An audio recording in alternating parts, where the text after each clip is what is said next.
Yeah, I can feel the air up there. When I feel so clear. I've been in another gear. Yeah, I've been in another gear. I can feel the air up there. When I feel so clear. I've been in another gear.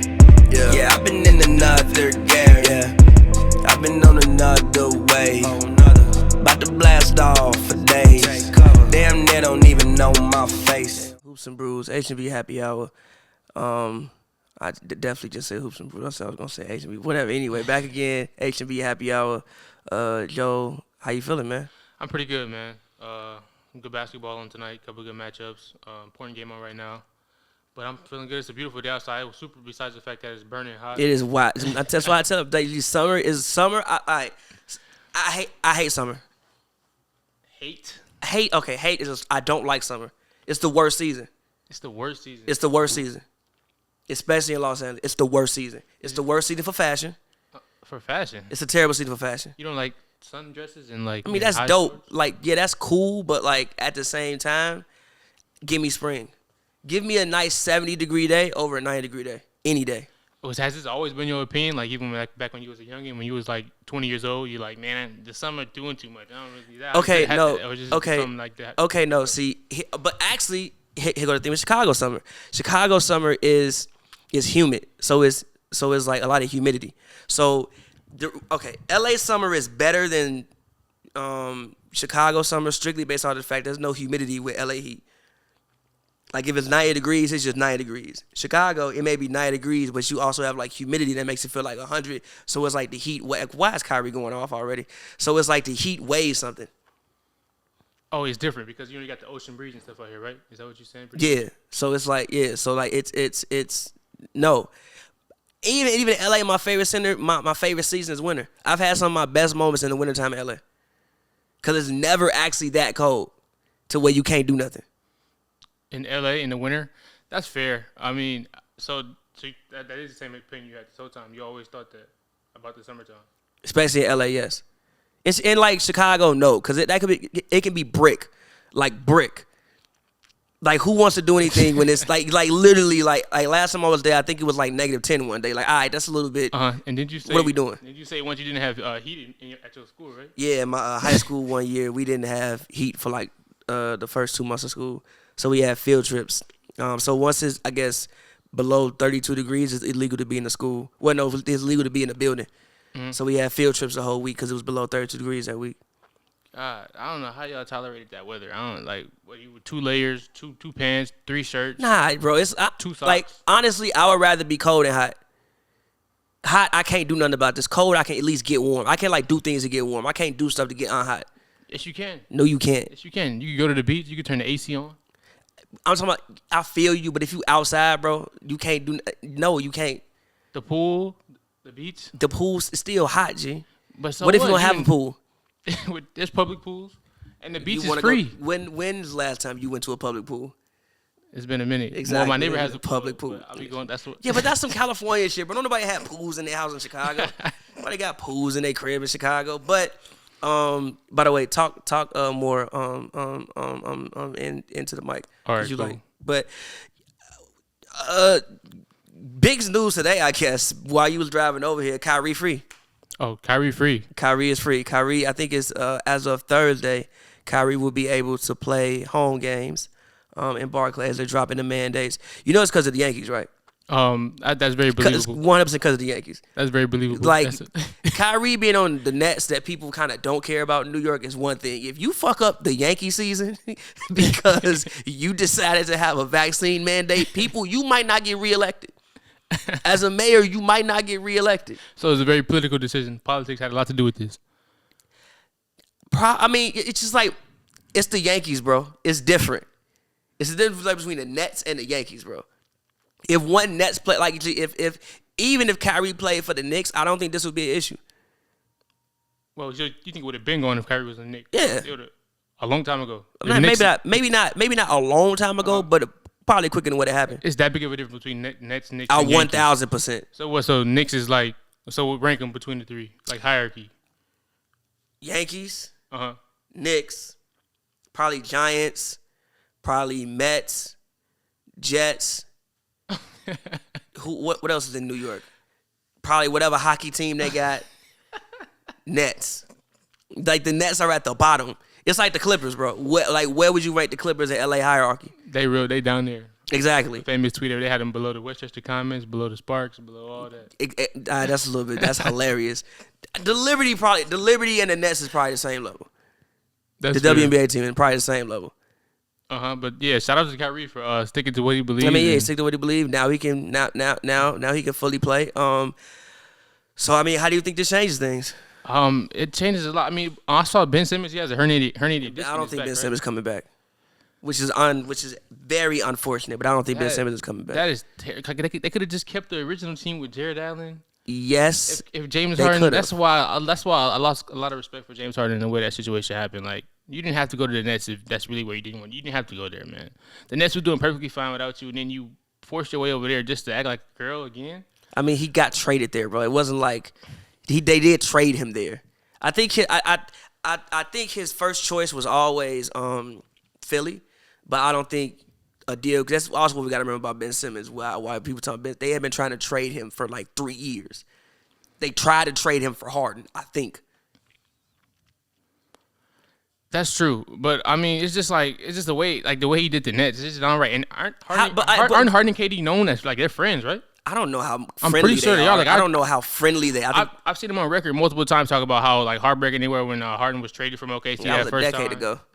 But like I bet it was heartbreaking. We just went to the finals. Why you trade this man?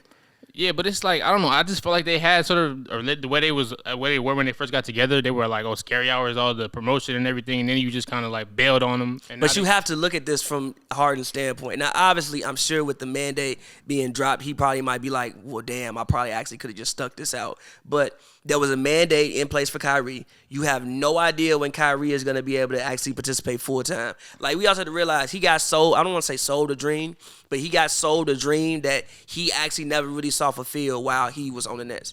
KD was always hurt. Kyrie was in and out the lineup every night. Ja really out there getting the fit off. That is hilarious. Kyrie was in and out the lineup every night. And the team they was rolling out there playing with ain't even no better than the team that he was with in Houston the last year. I mean, that's true, man. But, like, it's all about just patience, really. It's all ain't no fucking patience. G. I'm 32 and I don't have a ring. It can all be solved within one season. Plus, you go into Philly to play with Embiid, who's arguably one of the top 3 most fragile superstars we have in the current NBA. But hold on, wait. Let's be fair with Embiid. Outside of COVID, he hasn't missed time this season. Okay, this season, but still, even last year, I think he only got hurt one time. Last year. Yeah, he had the knee hyperextension. I think he only got hurt once. But still, just based off trajectory, like, I mean, and what we've seen in the past, I mean, that's like, come on, like, he one injury, now you in the same situation, if not worse. Like, it's just the NBA. It's just what you got to deal with nowadays. And he, instead of just like, sticking there, holding his head up and just pushing through it, he just, I want to be traded again. I feel you, but at the same time, like I said, you have to look at things from James Harden's standpoint. The dream that he got sold is not the dream that he ever once played with outside of, I think, 12 times in 2 years. That's not what he ever played with. He was out there with Patty Mills, Kelsey Edwards, Nick Claxton, and Blake Griffin. He wanted to be out there with Kyrie Irving, Kevin Durant, and him. This is the same James Harden I saw out there take to the Western Conference, take Jason Terry, Dantes Montejunas, and the rest of those, I think Trevor Ariza and the rest of those guys. Dwight was on that team, too. And that wasn't Cook. Dwight was on that team too. That team is better than that team. That team had mad injuries. No. It was a very similar. No. Patrick Beverly is better than half the people on that team. Back then. He was just Patrick Beverly was better than half the people on that Nets team that he was playing. Was he even healthy for that year when they got to the conference finals? Pat was there. Are you sure? Pat was there, bro. I don't know. That roster was not very intriguing. And you know what I saw Harden do in that situation? He stuck. He still did his thing. He pushed him. And he came back the next year and he stayed and he just was like, this is what I'm here for. That was also like 7 years ago, G. I was like 26. As in Harden was like 26. I'm 32 now with a hamstring injury. Do you think I want to do that? But look at the talent that's around you. It's like, it wasn't on the court, G. The talent was in street clothes. Look at him. Look, he wasn't doing that because he wasn't there. We 2 months out. You can't wait. You too old to not have no patience at this point. That's why I don't have no patience, bro, because I'm older. But again, outside of that, like as far as when you just look at, I think right now with the Nets sitting, I did what did the Nets sit at in the let me actually look. The Nets right now they sit at as of today they are the if it ever loads they are the 8th seed. Maybe they can move up to 7th. I don't see them moving up to 6. Can they drop to 9 at all? How close to it? They can drop to 9. They could actually drop to 10. I doubt it happens. What's the difference between them and 9? A game. Oh, sheesh. Who's 9? The Hornets. Yeah, the Hornets. But as far as just looking at the story, like if let's say it ended today, they would be playing Miami in the first round. First of all, they got to get out the play-in, number one. I don't necessarily we gotta remember the play-in is a 1-game scenario. Now, obviously, Kyrie will be playing, but the Raptors, I've seen the Raptors play in person. The Raptors are a team that I wouldn't be, or maybe even if it's Cleveland, those are two teams. Now, obviously, if Jared Allen isn't going to be there, that changes everything for the Cleveland Cavaliers. But those are two teams that I just wouldn't be gung ho about playing. Number one. Now, when you get down to obviously, let's say if they get out that situation, then it's Hornets Hawks. I like their chances against the Hornets more than the Hawks because Trae Young is a guy like, what if Trae Young goes out there and gives you 40 and 10? And again, a 1-game scenario. 1-game scenario. A 1-game scenario. It's not the playoffs. It's not the playoffs. Like, obviously. Like March Madness type vibes. Yeah, honestly. like, obviously. And, anything can happen. 7 games, I trust KD and Kyrie and the team that they've put together to beat most teams. But in a 1-game scenario, I think a lot of these teams could pose problems for them. That's fair. But, I mean, at the same time, we're talking for the Nets, right? Yeah, Nets. Like, just what do you think? Like, just what do you expect? If they, even if they were higher seed, they would have still saw, a tough matchup. I really think them, Kyrie and KD have been clicking lately. Their chemistry is, I think, getting better. Drummond has been playing really good basketball. Drummond has been playing good basketball. Drummond has been looking good. Bruce Brown has been also playing really good basketball for them. Patty Mills, obviously, top 2 shooter in the NBA this season, statistically wise. But I mean, the Nets, obviously, I've been high on the Nets train ever since they first originally brought KD and Kyrie. So I think this is going to be a chance for them to showcase their talent and what they can and can't do. Like we saw in that Philly game, hostile environment, they both went out there and showed out. I could see them. No, there won't be no nerves for them. First round, second round, no nerves. They're going to come out there and they're going to showcase and they're going to put on a show every night. They both are very proven, experienced vets, been through pretty much it all. We've seen them in all scenarios and we've seen them show out in all scenarios. And their play styles is very, you can't really game plan for them together on the same court at the same time. It's very hard. You can't I'm going to force KD yes, this way. Yes, you can. You can game plan for them. You can't game plan for KD and Kyrie. Yes, you can, but you could. Their game plan can be torched. Yes, it can. Again, I've said I think Kyrie is harder to game plan for than KD because I don't even think Kyrie know what he gonna do when he get the ball. KD, I think, obviously he's 7 feet, so it's like some stuff. If he gonna make it, he gonna make it. But I do think you can make. I think you can make life tough for both of them. It's very hard, but I think you can make life tough. My only okay, there's a plus and there's a worry with the Nets. The plus is you have a fresh Kyrie Irving, and he's probably mad. Fresh. He's Very probably mad. Ooh. He's fresh and mad. I'm sure he's mad and he's also fresh. Like Kyrie is a guy when you talk about injury prone. Kyrie ain't the most, isn't a bill of health either. Mm-hmm. He's 30 years old now, but he's literally fresh. Mm-hmm. Like he's played 20 some games this year. And the thing about them is you can make it tough for them, and it won't even matter. Yes, facts. And it won't matter. Just 100%. It just won't matter. But and then my worry for them is Steve Nash as a coach. I think he can be grossly outcoached by a lot of coaches. I think Eric Spoelstra can outcoach him. I think Bud can outcoach him. Even in 1-game scenario, I think Nick Nurse can outcoach him. Who else is in? Who else are we looking at? Bud, Buden. I said Bud. Bud. Boston's coach. Doc. Okay, let's think about. In theory, yes, Doc should outcoach him, but we can get to Philly later on. In theory, I'm gonna put respect on Doc's name and say yes, I believe in Doc Rivers' coaching ability more than I believe in Steve Nash's coaching ability. Just off of things like rotations. Again, like I've said, even watching the Game 7, I don't think there was you didn't have to not take KD out the game last year. That's reckless, though. Bud even took Giannis out the game. Yeah, he always taking Giannis out the game. Gee, you can't get a man like, there are things called TV timeouts. As a coach, especially in those games, TV timeouts are longer than actual, I think it's like a minute long every TV timeout. right? I think a more experienced coach would have known when some of those spots were, like, all right, sit down for these 45 seconds because this 45 seconds is really 5 minutes of real-time rest.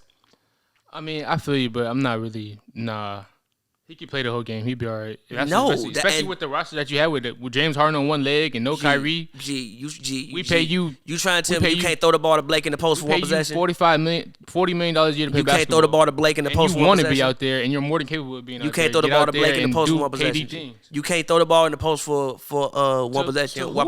Blake? No. What you mean? No, thank you. While my man sit down for 30 seconds? No. Of actual game time, which is maybe 5 minutes of real time. If you don't have to do that, you don't do it. In the playoff, where pretty much every second counts, every second matters. And I'm critical of Buzz for not giving Giannis more minutes. He played 48 or 9, and it works out for him. You said 48? I think in Game 7 he played 48 minutes. That game went to OT, right? Yeah. Oh, okay. I'm just talking about on the long haul overall. Why? You could have not given him more minutes. You trying to save him. He's young. When LeBron was his age, he was playing 38 minutes a night. Yeah, but I don't know if LeBron was working as hard on defense as Giannis works. Oh, really? I don't know if every year consistently. Miami, Bron, we had that discussion, yes. But 26-year-old, how old is Giannis? 26? How old was Giannis? 99, probably 26, 27. So what, 26, that was LeBron's first stint in Cleveland, right? No, I think he was 26 in Miami, I think. If I'm not mistaken, he was 26 in Miami, I think. Regardless, though, I think Giannis is probably one of the hardest working defenders actually in the league. That's fair, and he does get up and down. Yeah. He also young and in like probably better shape than 90% of the NBA players. I mean, yeah, but he playing so hard, G. On both ends of the court. I mean, I guess, but I mean, I don't know. I mean, most players around his age at their peak, they play like 33 above, 34, 35 above. I mean, I feel you, but I like the way Coach Bud manages Giannis' minutes. I can appreciate the way he manages Giannis' his minutes.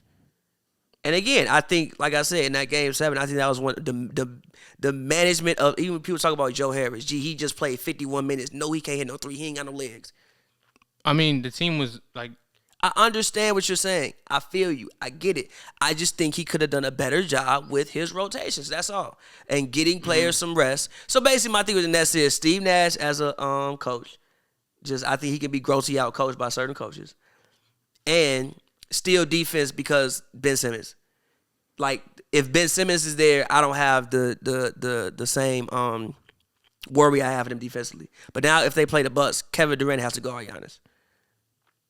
I mean, which takes away from what Kevin Durant can do offensively because I'm going to tire you out. He spent a lot of time on Giannis last year. And then I think the man was tired. And he didn't do a great job either.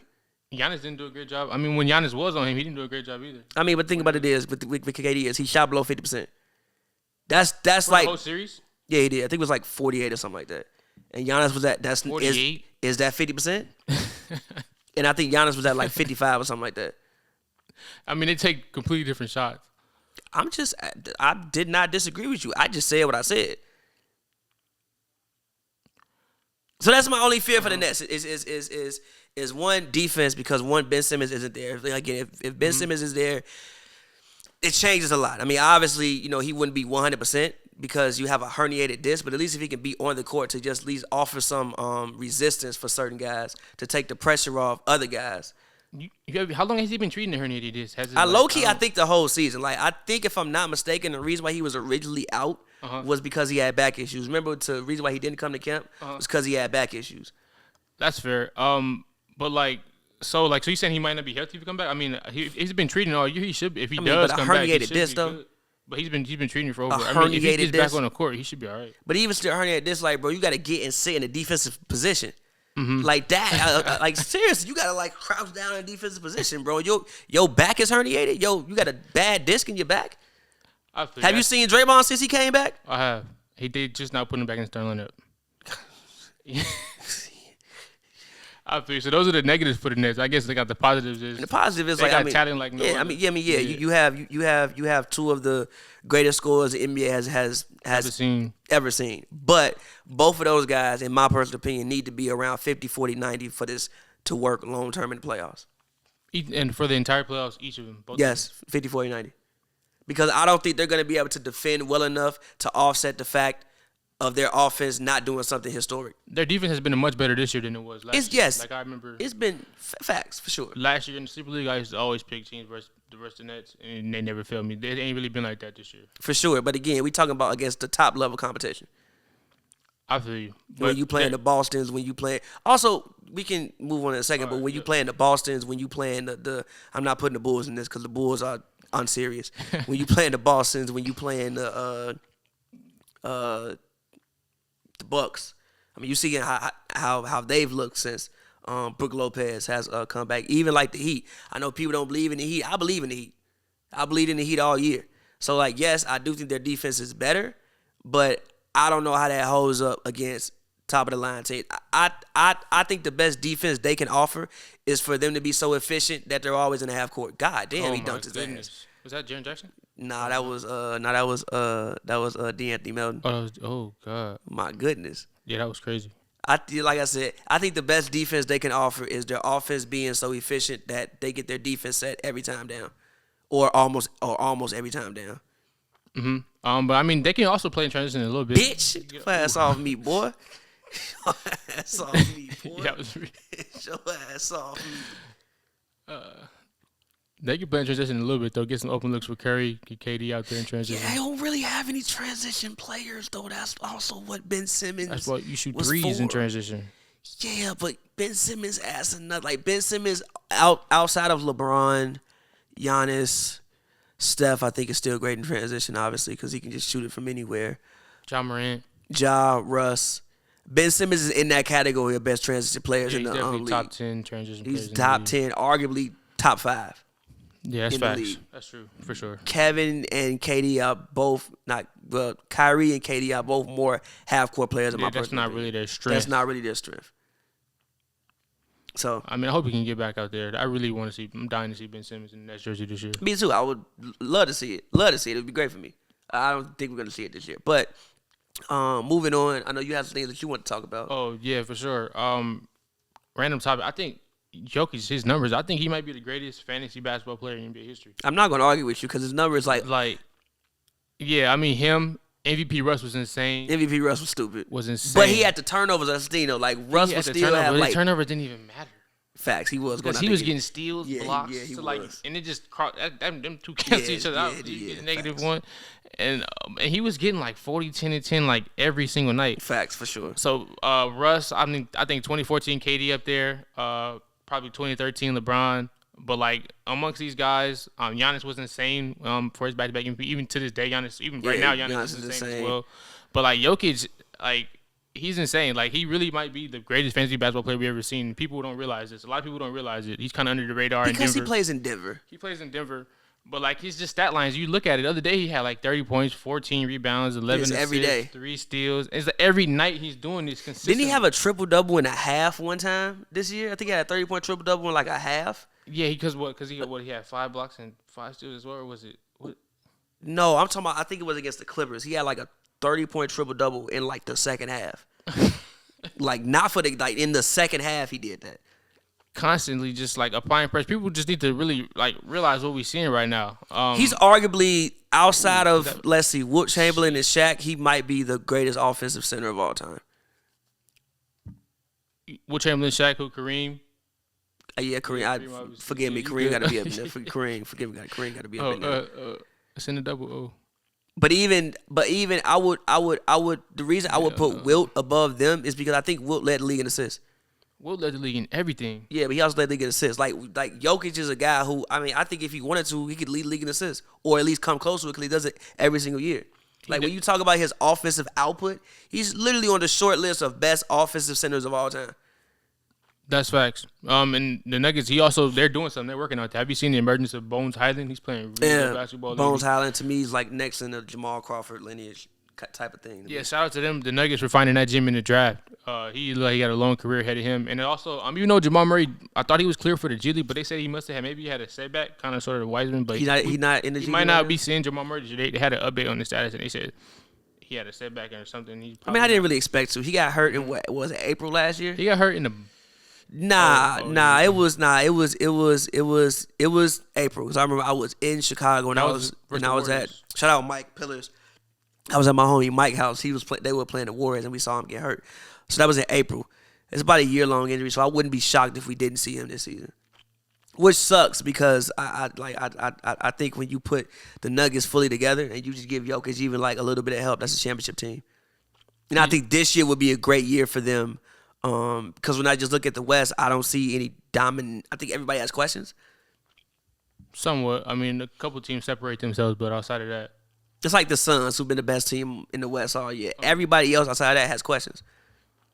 The Warriors have questions? Oh, it's what? Because Steph hurt. Because Steph hurt. Draymond, obviously coming off a back injury. Klay Thompson has looked like this ain't the. Granted, obviously Klay been gone for 2 years. Man. He on and off. Klay been gone for 2 years, but this ain't the same Klay that we was looking at. There was a play last night at the end of the game, in which I told you Wiggins right now is better than at everything than Klay Thompson outside of shooting the basketball, and even that's debatable right now. At this very moment, it's debatable. There was a play last night. Can't make a free throw. When Cole, huh? Wiggins who can't make a free throw. And he's shooting like 70-some% from the field from the Not since the All-Star break. Yeah, cause he all fucked up. Free throw. Cause Klay taking it, he messed up. Klay taking his shots. Klay be out there flagging, bro. Klay be out there flagging. Klay said, "You know who I am." Facts. He ain't just come out there flagging like, bro, relax. He made it and get that 75, man. There was a play last night, which he didn't deserve to be on the list. There was a play last night in which he doesn't deserve to be on the list. Play last night in which Cole Anthony had Wiggins on him and said, "Nah, I want Klay for the game." That would have never happened years ago. You are not seeking out the switch for Klay 4 years ago. That's fair. I mean, you're not doing it. Give Klay some time. I know. I get. He's been off 2 years. But what I'm saying, everybody has questions. Do you think Klay needs to be humbled, or should he keep doing what he's doing? I think somebody should have a conversation with Klay Thompson. Relax, brother. Like, just relax. Like, literally relax. But I understand them doing it and them trying. Like, bro, that was like what game was that where they ran the Klay ISO for the game? You wouldn't have done that 3 years ago. What are you like? When he hitting, he still looks like Klay though. Like he's had a couple. He just had 38 on the Bucks. Yeah, a really good game versus the Lakers. When he's hitting, he's still Klay, but no, he don't look like Klay because the defense ain't the same. But he's still a good basketball player, though. Yes. Yeah. And again, I don't want to pile on the man because the man ain't played basketball. Literally, COVID didn't exist last time he played basketball. That's why a lot of things didn't exist. A lot of things didn't exist. Was Dalit out? When Klay Thompson got hurt, that was 2019 finals. Dalit was out. Was it? I think it was out. I think Dalit came out 2018. I think Dalit was out. Yeah, Dalit. I might have been 2018. Yeah. No way. Wait. Dalit came out. 2018. It came out in 2018. Okay, so Dalit was out. Okay, that's fair. But yeah, so I don't want to pile on the man. But nah, I was like, yeah, when you think about it, Jokic might actually be the best fantasy basketball player ever. And people don't see it, man. A lot of people sleep. I mean, I know he's always on social media for a viral pass every once in a while, but he still don't get the type of recognition. Like if somebody else is putting up his numbers, like if let's say anybody, LeBron or anyone was doing like kind of what Jokic was doing, like people would be just, oh my God, it's over. That's the NBA's fault. They don't market their players well. They don't market them. That's one thing. I grew up like a diehard like NBA fan, but over the past like couple years, I really been getting into the NFL, and I kind of noticed how the NFL's presentation is like about 1 billion times better than what the NBA is doing, and I don't think it's really close. Yes, but that's because in NFL you are kind of forced to market teams more than like players. Outside of quarterbacks, it's really hard to be a star player in the NFL. That's fair. Because you wear helmets and you don't even know what they look like. It's working out for them. No, it is. Well, Fact. like, sure, they can 100%. throw on anything. They can throw on Washington versus Cleveland. the Jets. And we're watching. We're watching. And it's going to trump any NBA. game. We're watching. Like they do an outstanding job of just, they cover all their teams. They cover everyone. They don't like talk about free agency all the time. It's just like, They're starting to now, though. Oh yeah, at least because now everybody moving around. Yeah, now. Moving around now. Yeah, it's becoming a 365. God damn, good block. But I think the NBA, like for instance, right, Jokic. I mean, we were talking about this with some people at Slick. Shout out Slick. He won MVP and didn't get a Christmas Day game. That is. Oh, he didn't get a Christmas. He wasn't on Christmas. Is that just the Denver factor, or just because he maybe isn't that marketable himself, or they don't market him? Or He won an MVP. has that ever happened before? I don't think that's ever happened before. It's probably. I mean, if you go through history, it's probably happened before. But it's just the thought that he didn't get a Christmas game. It's like, Probably bro, take a long time to figure that out. 'Cause like I'm he trying to might think. be a back-to-back MVP. That's facts. Who is top 3 right now? Him, Jokic. and Embiid. I mean, no, Jokic, Jokic, Embiid, and Giannis, Ja Morant. He might be my MVP. You gonna give it to Ja Morant I don't know if I'd give it to him, but he probably my pick right now. to win MVP? Like, not to actually, well, like I'm saying, if it was up to me, I'd pick Ja, but I know he's probably not gonna win it because of what he's doing in Memphis and how nobody really saw this coming. I don't think he should win most improved player because he was the second overall pick and he was pretty good last year as well. Damn, who is the most improved player? Miles Bridges. Miles Bridges probably. By the way, Miles Bridges is about to get $100 million and still be rapping like that. Can you imagine the bars we gonna get from Miles Bridges once he gets $100 million NBA, what's $100 million American dollars? Can you imagine those bars that we gonna get? He about to go crazy. Can you imagine them? Or Darius Garland. Oh yeah, most improved. Garland. Yeah, that 14-2 without Ja, bro. I'm not going. I just have a good team. Yeah, that can't really take away from him. Honestly, I just have a.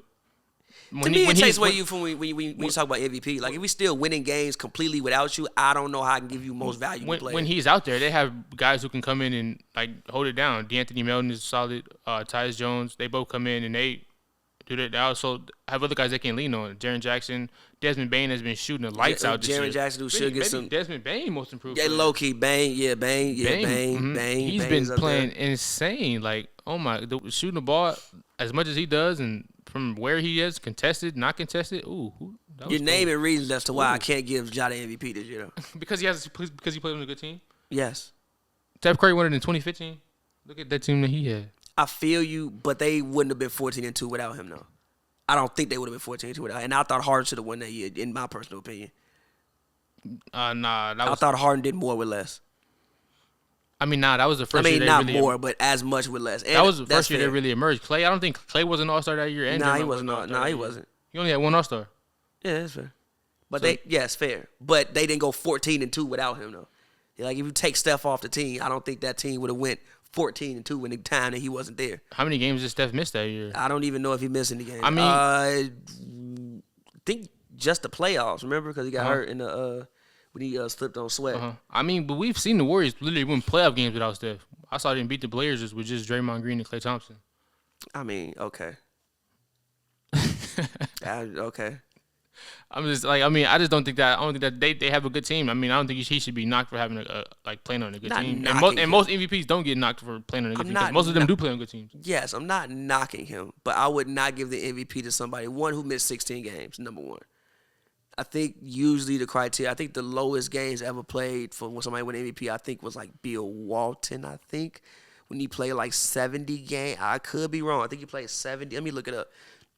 I don't want to be wrong, but I think he played like 70 games and still won MVP. 70? So you only missed 11 or 12? I think he only missed like 11 games and won MVP. I could be wrong. Let me look it up. Nah, I think he played like 58. Well, like that might have been when did he win MVP? It was 77, 78. So he played 58. That's the lowest one. It's Bill Walton with 58. Oh, Bill Walton with 58? Yeah, but that's the only time that's ever happened. All right, that might be like a fair deal breaker for Ja. But I just think what he's doing out there is insane. You know, Memphis, he really got the city going crazy. Nobody expected him to be top 3, top 4 seed. Nobody expected that, even despite the emergence of the young players. But yeah, Ja Morant has been like must-see TV pretty much all facts year. for sure. Yeah. He's been probably one of the best story. Yeah, and I saw a stat that said he might lead the league in points per game, and he'd be the first ever point guard to do that. I mean, points in the paint, but I thought Tony Parker did that, though. I mean, maybe you think the tweet could have been was the I thought Tony. Stat Muse. Yeah, I thought Tony Parker did that one time with the Spurs, if I'm not mistaken.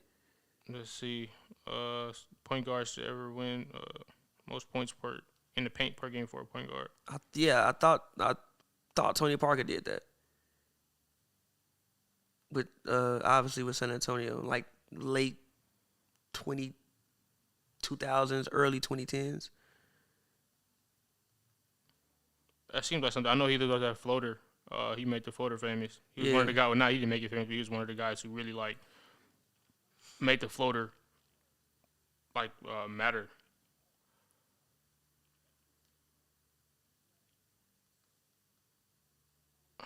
I've also actually never used that muse. I should like. For real? Yeah, I've never used that muse before.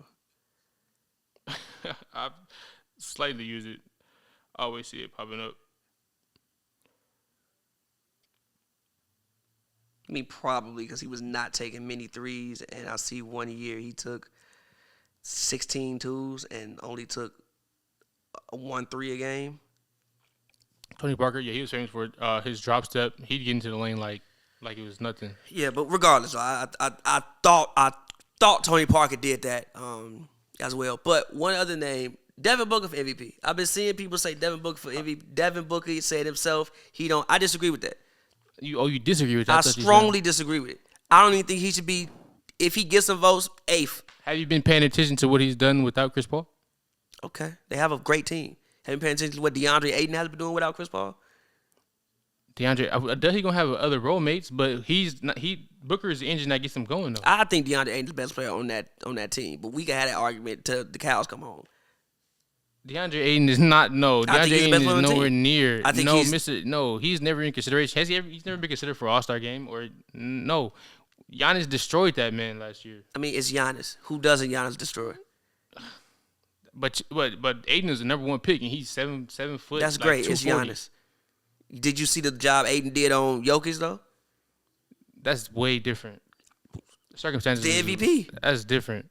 Dealing with Giannis and dealing with playing with Austin Rivers and Oscar Capazza out there in the backcourt is different. It's Giannis though, G.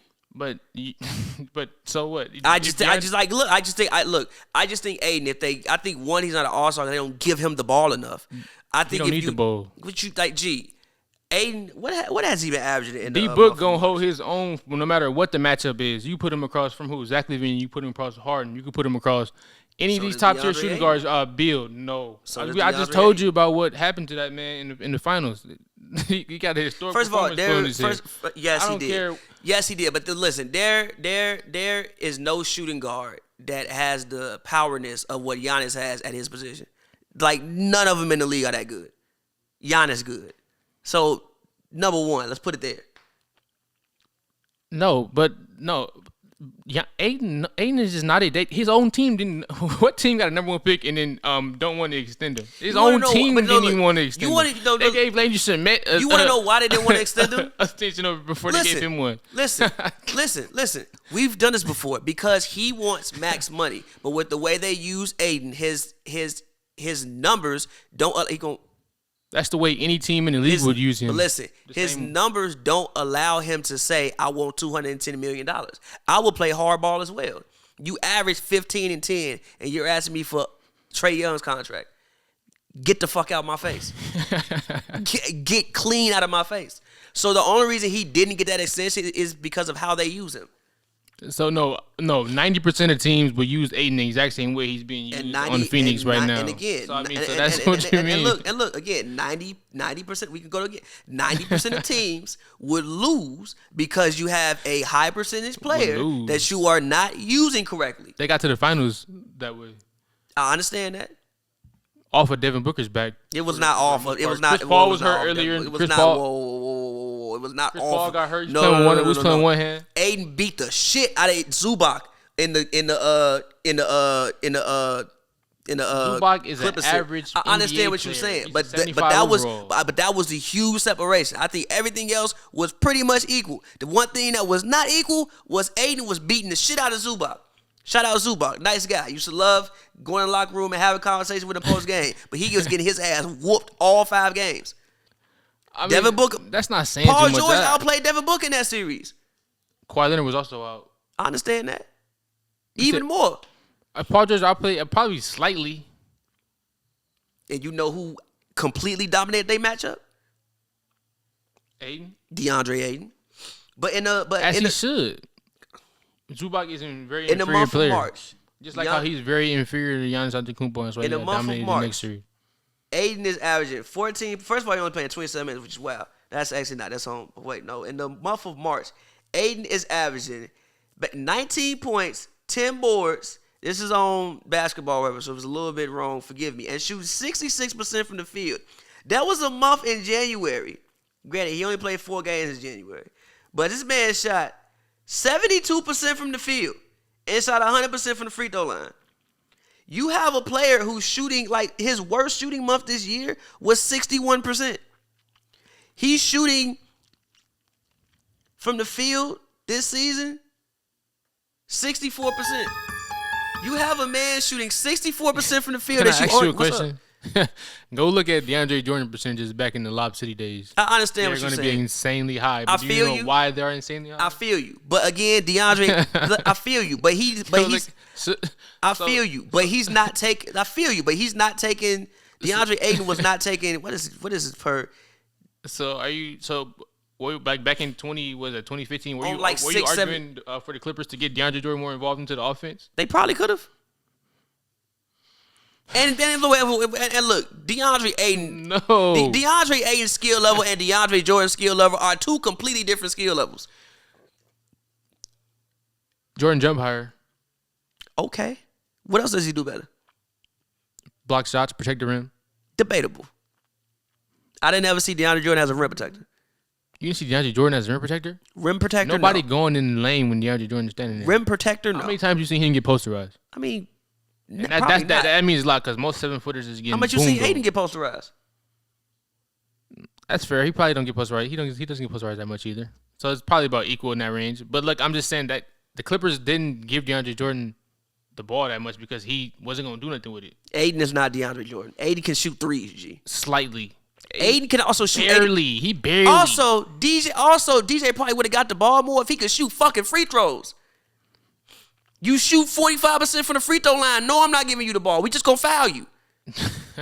Even if I do give you the ball because you have a mismatch, he's gonna wrap you up. You're gonna go to the free throw line and miss 2 free throws. What the fuck does that do for me? Aiden, at the very least, shoots 80% from the free throw line. There's no weakness. There's no weakness. Besides the fact that he probably ain't gonna score it. How's he not gonna score? He averaging 18 points right now. Shooting 63% from the field. Because he don't got no. He ain't got no moves. Lie. I will stop this game. Pull up the DeAndre Ayton compilation. Why he didn't do this last year then? What you mean? In the finals. They didn't give him the fucking ball. Oh my God. They really don't be giving him the ball. I mean, so they agree with me then. I don't know what they agree with. You use players to the extent that they're supposed to be used to. He's not ready for a role like that. I don't know if he's not equipped for that. Number one, I don't know if every team does that. I think in theory that's what you do. But I don't know if every team uses players to the master's ability of how they should be used. And again, this is why these teams, I can have this argument 1 million times. Why the Jazz and why teams like the Suns, I think, will probably at some point in time falter because you have a high percentage player who you are deciding to not use. There's better options in Phoenix. You swing it to Mikal. That's a better option than Ayton? Not a better option, but it's just he's an option. You have two options. You have 2 options that I would say are better. Devin Booker sometimes and Chris Paul. You want to talk about efficiency? Devin Booker, he's don't even shoot 50%. Lights out. Don't shoot 50%. Since Chris Paul, he's holding that since Chris Paul went out since the break. Is he shooting 50% since then? I'm pretty sure he is. By the way, Aiden shooting 66% in that same time period. Just want to throw that out there for you. On how many shots? That's a good question. I just looked at it. Hold on. Aiden is shooting. Devin Booker without Chris Paul averaging 27 points per game, 52% from the field, 41% from 3, 90% from the free throw line, and 63% true shooting percentage. Okay, and look up. And 7.8 assists. Okay, that's incredible. And look up DeAndre. The difference between them two is pretty drastic. They didn't hesitate to give D-Book his max. Best believe that. They had nobody else there. They didn't hesitate. If they did have people there, like number one, they had nobody else there. Also, Devin Booker was still averaging 20. If you average 20 as an agent, if you average 20 and you are 22 years old, as an agent, I can walk into any team in the NBA and say, give them a max, and they'll give them a max. So Aiden's skill set don't present that sort of demand. No, his skill set doesn't bring that sort of demand to the market. No, his numbers don't bring that sort of demand. to the Suns. So you can play hardball with him. He'll probably end up getting his max after this season. He's averaging like 17 and 10. He'll probably get you a max. But last season he was averaging like 14 and 10. Not saying that I thought he was better than 14 and 10, but he was averaging 14 and 10. I'm not giving nobody averaging 14 and 10 a max contract. He's restricted this year, right? Yeah. They might bring it back. I mean, we don't also sleep on how well they played when they had Bismack Biyombo and JaVale McGee out there and Aiden was hurt. I mean, that team also still remained afloat. I mean, yes, but JaVale McGee is a what we've seen playing recently. Great basketball this year. Yeah, no, he's a very quality center. Like he's like for the past, I don't know, 6 years, he's produced everywhere he's went. I remember the first year he was with the Lakers, I was like, damn, he should be an all-star. Like the first half of the season, that swiftly ended. But the first half of the season, I was like, damn, he should be an all-star. Yeah, he was really good. He was balling. It's like, so JaVale McGee has brought value. He's probably the best backup center in the NBA. Yeah, him and Bismack stepped right into that DeAndre Ayton role, shot high percentages, and they still were winning games. I feel you, but you also like I said, probably the best backup center since Drummond is a starter. Probably the best backup center in the NBA. Bismack too? He the best backup center too? No, but Bismack once got $72 million from the Toronto Raptors. He's a solid player. If Bismack is off your bench, I'm not mad at that.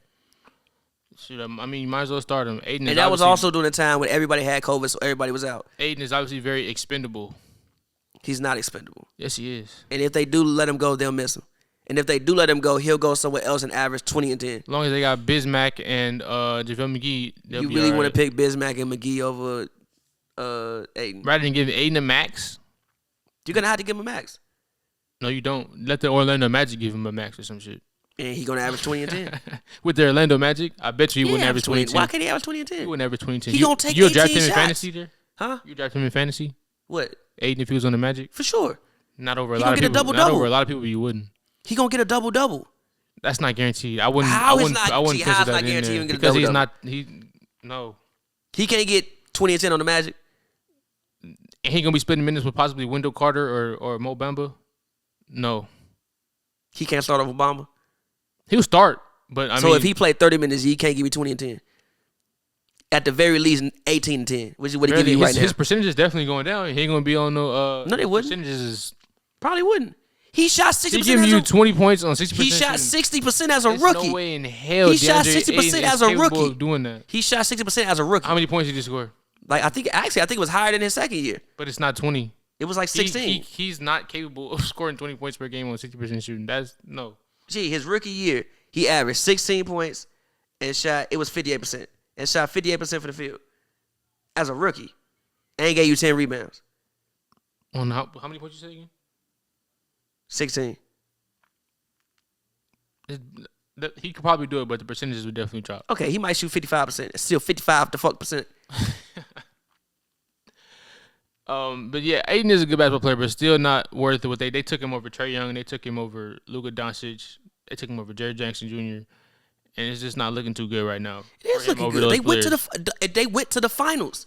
They went to the finals. Could have went further if you drafted right. How do we know that? How do we know if any of these guys develop the same? Luka Doncic at the one next to D Book. How do we know he develops the same? What do you? It's just come on. He gonna what? How do we know he develops the same? How do we know Book develops the same? I mean, it's kind of a given. Luka in Dallas. Luka went to the number one. You played with Dirk, right? If anybody can help you make the transition from Europe to America, it's Dirk. You have Dirk to go to all the time and ask questions. Also, you were handed the ball from day one. Handed the ball from day one. Your team, brother, rock out from day one. The same thing in it would have been the same thing in. You splitting, bro. You splitting handoffs with Book because Book young and still trying to get his. Book worked pretty well with Chris Paul. Yeah, but the reason why I personally think that works is Chris Paul has proven veteran. All I want to do is win and help you become better. It's a different mindset if it's two players who still trying to get theirs. I guess, man, but look, those are two much better basketball players. They're better basketball players than what DeAndre Ayton is. That doesn't mean but I'm not gonna say they pick wrong. Now Sacramento, they picked wrong. That was fair, but even with Sacramento, I get your thought process. You did draft De'Aaron Fox. I think was it 2 years before? Uh-huh. Like you did draft De'Aaron Fox too. You at least want to see what you got in De'Aaron Fox. So I get thought process of not drafting another guard. But you would probably be the team I would say pick wrong. Who did they pick Bagley that year? They picked badly. What was that, fourth? No, second. Second. They picked badly second, and they proceeded to not play him. Sheesh. Yeah, that was recently though, right when they took him out the rotation. They played him off the rip though, right? Nah, they kind of did, but he like got hurt, and then like he came back. He was always in and out the rotation, and he got mad. Then Luke said, "I'm not playing you." Then Alvin Gentry came in, kind of played him, then they traded him. Damn, the Knicks not even gonna make the play-in. Yeah, Knicks are Knicks went full Knicks. But I do love what RJ Barrett's doing. Yeah, and also Emmanuel Quickly's been playing really well lately. Quickly as well. has been playing well. Quickly's been playing some good basketball. They never ended up getting D Rose back, huh? But, Nah, I don't think D Rose coming back. Have you been watching the Ncaa Tournament? just a little bit. I saw some Banchero. I'm a Duke fan, so I saw a little bit of them. I saw them getting the job done, still moving forward. Are they still in? They are. Who they play next? I think I'm not sure honestly, but one thing about the tournament, who's impressing me, it was going to be a lottery pick next year. Have you seen Chet Holmgren? I was about to ask you, what do you think about Chet Holmgren? I think he could be what Porzingis was supposed to be in the NBA. He put some stat lines we've never seen before. He had like 5 blocks. Yeah, he did have one crazy stat line. Yeah, he's mobile. He can shoot the ball. He got to gain very like long. 40 pounds, He's just though. a very light. He is very. He got to gain like 40. He is light, but that kind of plays into today's NBA though. Like you're not really gonna have to go down there, and if they put him at the 4, he's not gonna really have to go down there and put his body on nobody. He's gonna be standing on the 3-point line just like every goddamn body else in the NBA. You're right, but he got to put on some weight though, G. I don't know. He got to put on like 30, 40 pounds, G. 30, 40? Yeah. I don't know, man. Look, if he stand out there and he's a stick, bro. His length makes up for all that weight he don't stick, have. G. Even KD put on like 30, 40 pounds, bro. But how long did it take him? He still was dominating before he put the weight on, though. He was still him. He was balling? Yeah, before he put that weight on. He was balling. So yeah. I don't think Chet Holmgren is KD, though. But. Oh, that's fair. But yeah, I think he can be like sort of what Porzingis was supposed to be. First of all, Porzingis isn't bad. We have to stop this thing of Porzingis. Porzingis is not bad. He isn't bad, but if he was what he was supposed to be, he would still be a Knick right now. If he tore his ACL and would didn't want to still be be a there. Knick. No, he would have been a Knick if he wanted to be there. He didn't want to be there. It was a mutual. It was a mutual. Nah, I thought he just didn't want to be there, bro. I'm pretty sure it was both. It wasn't. He tore his both ACL. parties. That's fair, but I'm saying, like, I mean, he still never really recovered from it. Like I said, that's part of the equation. That's part of like. He's been solid in Washington, though. That's in the equation. He has. He beat the Lakers the other He night. beat the hit by himself, bro. First of all, we gonna talk about the Lakers. Why What? do they keep Oh, going good move, small? Drummond. Put Wayne Gabriel should have been playing. William Gabriel is solid. He should have been. Wayne Gabriel should have been playing. Gabriel is solid for sure. At least when you put Gabriel next to Braun, it helps out the small ball. Yeah, he moves out there. He really can help rebound. Good pick and roll. Very good pick and roll defender. Very good Can pick and definitely roll guy. rebound. He can help Stretch the floor. stretch the floor. Why were you running out there stand all them little guys? Yeah, that's one thing. I always like we said, the Lakers. You can point the blame in about a billion different directions. But one of them definitely for sure has been Vogel's coaching. Even I'm not trying to throw him under the bus or anything, but he's one of the fingers direction where you can point it to. Has been Vogel in some of his rotations, and part of that is the winning Gabriel experience. Also, one thing about the Lakers, they coming off a huge win in Cleveland, a game a lot of people didn't expect them to win. So when they did win, that meant best game this season. What he had 38. No, that was LeBron. First of all, that was a masterful performance. That was a That's masterclass. controversial. I don't know about that was a masterclass. He in always, LeBron you James. know, he always gonna shut in Cleveland from here on out. But that was a masterclass from LeBron. He did nothing wrong, for the most part. Nothing wrong. Did he dunk the shit out Kevin Love? That is top 5 LeBron dunks. I might go with the Warriors game over that one, but I get what you're saying. Okay, yes, the Warriors game is up there. The Warriors, yes. The Warriors game in LA. Warriors game is probably the best because it's the Warriors. But that Cleveland game was masterful. It was. He really did put on a show. Also, Westbrook started that game. Westbrook has been actually playing really good basketball over the last 3 games. So shout out to him. But most of these last 3 games also have all been on the road. I don't think that's something. I think that's people should highlight that. Let's see coming back to Staples. I mean, not coming back to Crypto.com. If he'll be able to keep that energy. Maybe hopefully Lakers fans been doing their homework and realize he's been playing much better, more effort. He's been getting other players involved, also been able to score the basketball, been shooting the ball better, doing everything pretty much just looking like what we thought we would get in the offseason when Westbrook was originally acquired to become a Los Angeles Laker. So let's see if he still gets some of the sort of this will be huge. They're here tonight, right? So this Yeah, however tonight. the fans react to us at Westbrook tonight is honestly going to be huge. Hopefully, we can see more behind them. Hopefully, they've been doing their homework and actually watching the games and realizing he's been producing, and is the reason why we have been 1-2 out of our last 3. I'm sure. So yeah, shout out to y'all Laker fans. Let's see what y'all do tonight. The way y'all respond to Westbrook, y'all should definitely have a different energy for him. Even though I never thought the energy I have for him was appropriate, but it should be different, and I should be behind him so he can continue this good basketball. I never thought with the whole point of booing him, I never was around that. That you're not gonna make him play better doing that to him. That's not gonna help anything. But let's see how you guys go out there and treat him tonight, because the Westbrook situation obviously has been followed like very closely this year by everybody. I also think they're doing a better job of using Russ and LeBron. Like, Ooh, dang. like a lot of LeBron's action, from what I have seen, when Russ is on the court, will start off ball. You know, you said when Russ has to win. Yeah, like they'll like use LeBron as like a screener and like a roller, and then he'll get the ball going to the rim, or like he's getting, like if you're gonna have him play center, like actually let him play as a big man instead of just playing strictly at the top of the key. Like, let him play that position. So I also like the way that they've been getting LeBron into a lot of his offense, as opposed to just, here, bro, run him, stand at the top of the key and dish to people. That's fair. Yeah, shout out to Westbrook. Shout out to the Lakers for just remaining mentally strong and not just bowing out. Season ain't over. It's not. Season ain't over. They have been showing serious promise. I'm glad. Shout out to them for realizing that the series season ain't over. It would over, have been man. very easy for them to constantly just keep getting blown out by 40. It would have been very easy for them to take that route. But over these last couple, over these last couple games, we've seen them show that there's life, and that, I mean, something can still happen here. I don't want to give up. I'm not going to give up on them.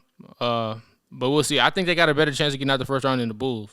I want to tell Eli and Thomas that. The Bulls, man. God, hey, brother. The Bulls got 2 plays, ISO and pick and roll. They have 2 plays. That's why they don't beat good teams. I know what you're going to do. Shout out Demar. I love Demar. Everything he shoots is terrible. Everything? All of them are terrible shots. You know, DeMar leads the league in, I think, contested shots, and people were talking like that was good. That's terrible. But that's his game. That's not okay. That's his game. He shoots, I think, 55% of his shots are contested. That's his game. That's not okay. You gotta embrace it.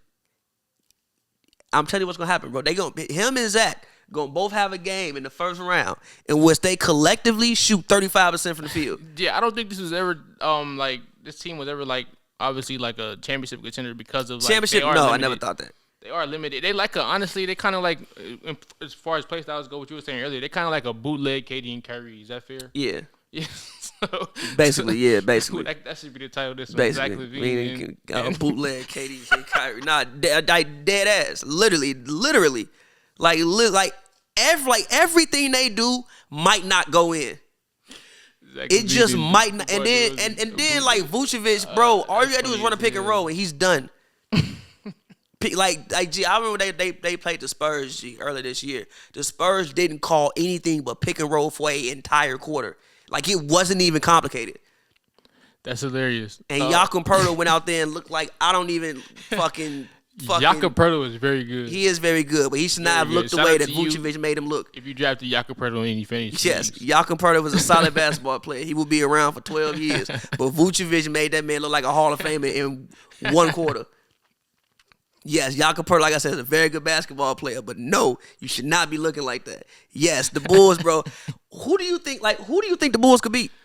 In the playoff series, in the first round, right now they would be playing Boston. Who do you have in that series? I definitely have Boston. That's fair. I think that their scores are much better and their defense is also much better. I think Tatum scores the basketball better than DeRozan and Levine.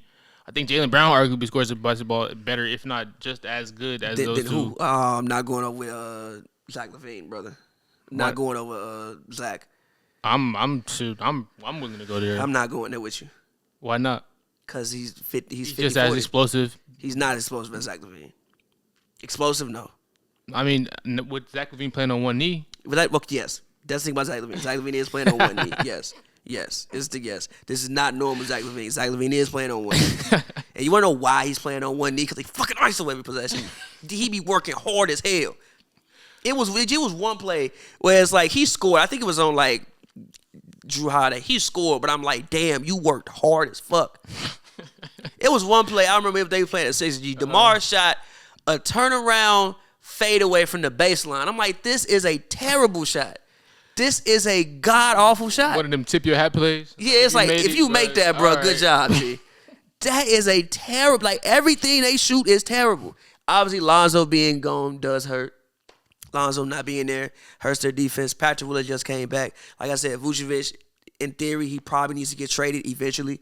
I don't think that anything Vucevic does offensively can offset what he doesn't do defensively. Yeah, they had a really good regular season run.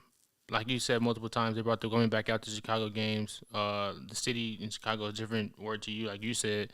But yeah, just their play style and their personnel just don't really add up to a team that can compete with what's going on in the East right now. These are the teams on some whole other, like a whole different style pretty much. Earlier in the year I predicted if they play Cleveland in the playoff series, I got Cleveland, and that's like, that take is like aging very well. And it's looking like more than Cleveland. But yeah, shout out to them for a good run, but that's okay. It is it's okay. Yeah, like Zach said, LaVine will finally get to I think he's been in the league 7 years. Never been to the playoffs. The Bulls haven't seen playoff basketball in like 6-7 years. At the very least, you know they're going to the playoffs.